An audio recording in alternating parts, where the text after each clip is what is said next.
que tem um paradoxo aí. É uma coisa esquisita, mas existe.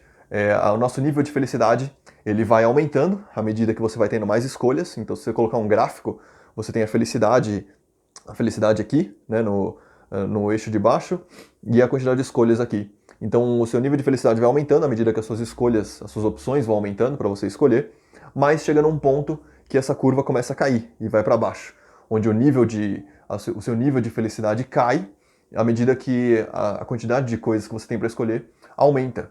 Ou seja, tem um determinado ponto ali onde a quantidade de escolhas tem que parar para você manter aquele nível de felicidade.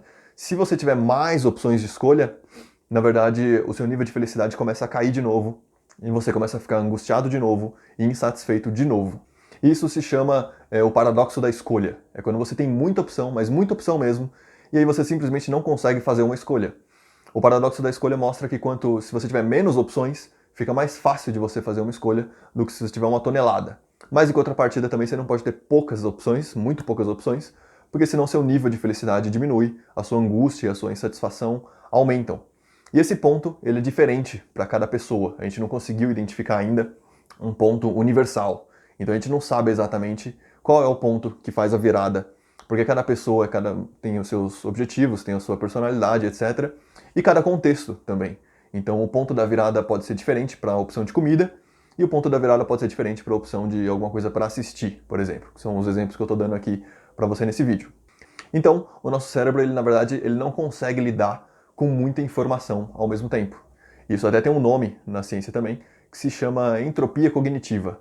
É quando você bombardeia o seu cérebro com muita informação e ele fica sobrecarregado. Ele fica com excesso de carga cognitiva. Então, é por isso que aquele negócio de multitasking, que é fazer várias tarefas ao mesmo tempo, isso não existe, isso não funciona.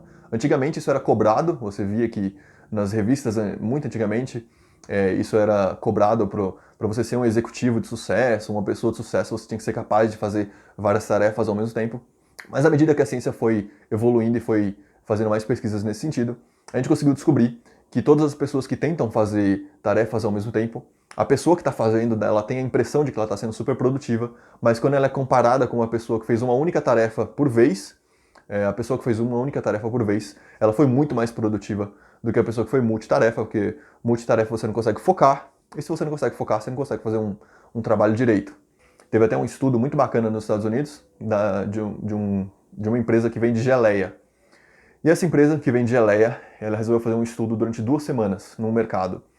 Aí, numa semana, eles arrumaram lá a prateleira de geleias e colocaram 6 opções de geleias. E aí eles começaram a medir quanto tempo a pessoa passa lá, né? Ou seja, o engajamento da pessoa com as geleias na prateleira e quanto que essa empresa de geleia ia faturar, quantas vendas elas iam conseguir fazer em relação a opções. E aí na primeira semana eles colocaram 6 opções de geleia na prateleira. E aí eles conseguiram medir a quantidade de tempo que as pessoas passam escolhendo as geleias e depois, no final da semana, eles conseguiram também medir qual foi o faturamento, quantas geleias vendeu e tudo mais. E na segunda semana, eles aumentaram a quantidade para mais de 20 geleias. Eles queriam colocar mais geleia. E eles colocaram lá mais de 20 geleias e eles fizeram no final da última semana as mesmas análises de dados. Verificaram quantas pessoas, o engajamento, né, quanto tempo as pessoas passam lá escolhendo geleias e quanto foi que vendeu no final das contas. E eles estavam crentes que se a gente colocar mais opção de geleia, a gente vai abraçar um público maior, né? E as pessoas vão acabar gastando mais com geleia, vão comprar mais o nosso produto. Quando eles pegaram os dados, na verdade foi justamente o contrário. Na semana que eles colocaram 6 geleias para vender só, eles identificaram que eles venderam muito mais, o faturamento foi muito maior, e a quantidade de tempo que a pessoa perdia, né, a quantidade de tempo que a pessoa passava na frente daquela prateleira escolhendo a geleia, era um tempo menor. Comparando com a segunda semana, onde você tinha mais de 20 geleias, eles perceberam que tinha muita gente passando muito tempo escolhendo as geleias, eles passavam bastante tempo escolhendo geleias, mas no final das contas, o número de vendas foi bem menor. Ou seja, era basicamente o que aconteceu, foi o que eu falei aqui, foi a entropia cognitiva. Então o cara chega lá para escolher geleia, tem 20 geleias, e ele começa a verificar os sabores e não sei o que lá, até que ele vai enchendo o cérebro dele de informação, até que chega um ponto onde o cérebro dele está totalmente cheio, e aí dá aquela sobrecarga e ele não consegue tomar uma decisão. Então ele simplesmente larga todas as geleias lá, vira as costas e vai embora, dizendo que vai tomar a decisão depois. Por quê? porque ele quer maximizar a experiência dele. Das 20 geleias, ele quer ter certeza absoluta que ele escolheu a melhor de todas. E é extremamente impossível fazer isso.